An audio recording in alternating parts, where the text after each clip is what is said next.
ভারত হচ্ছে ইসলাম ও মুসলমানের চরম শত্রু রাষ্ট্রগুলোর একটি রাষ্ট্র। ভারতে আপনারা শুনেছেন রামগিরি নামের এক কুলাঙ্গার জাহান নামের কুকুর, সে চরম পর্যায়ে বেয়াদবি করেছে এবং বিজেপির কিছু গোড়া হিন্দুত্ববাদী নেতাও তা সমর্থন করেছে। সারা পৃথিবীতে মুসলমান প্রতিবাদ করছে সেই কুলাঙ্গার রামগিরিকে গ্রেফতার করতে হবে। এখনো ভারত সরকার গ্রেফতার করে না।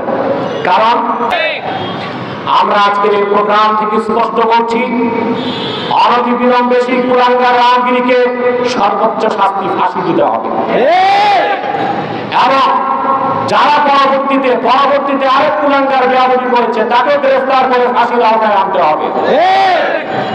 বাংলাদেশী হিসেবে আমরা ভারতের মুসলমানকে মেসেজ দিচ্ছি, আপনারা একা নন, আপনাদের সাথে বাংলাদেশের 14 কোটি মুসলমানও আছে।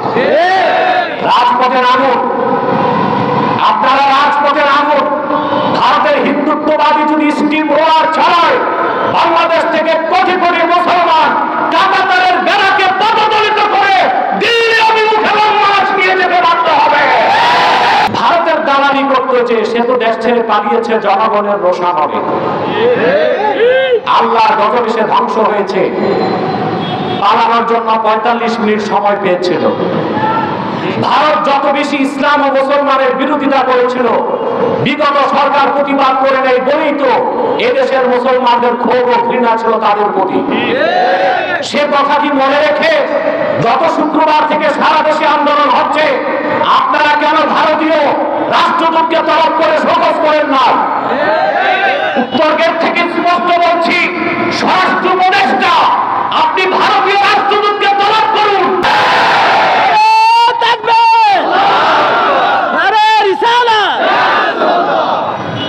আমি আরো বলবো, যদি না পারে আপনার গ্রহণযোগ্যতা হারিয়ে ফেলবে। আরো বলছি, ভারতের সাথে কোন নতুন ব্যবসায়িক চুক্তি হতে পারবে না, রাজনৈতিক চুক্তি হতে পারবে না। ইলিশ মাছ নয়, বাংলাদেশ থেকে ইটা বালু ভারতে আর যেতে দেওয়া হবে না। দালালি ছাড়তে হবে ভারতের। ভারত হচ্ছে ইসলাম ও মুসলমানের সবচেয়ে বড় শত্রু রাষ্ট্র পৃথিবীতে। ভারত, ইসরায়েল এবং আমেরিকা। আর ভারত আমাদের নিকট প্রতিবেশী হওয়ার কারণে সে সব সময় নির্লজ্জ ভাবে দুশ্মনী করে থাকে ইসলামের সাথে, মুসলমানদের সাথে।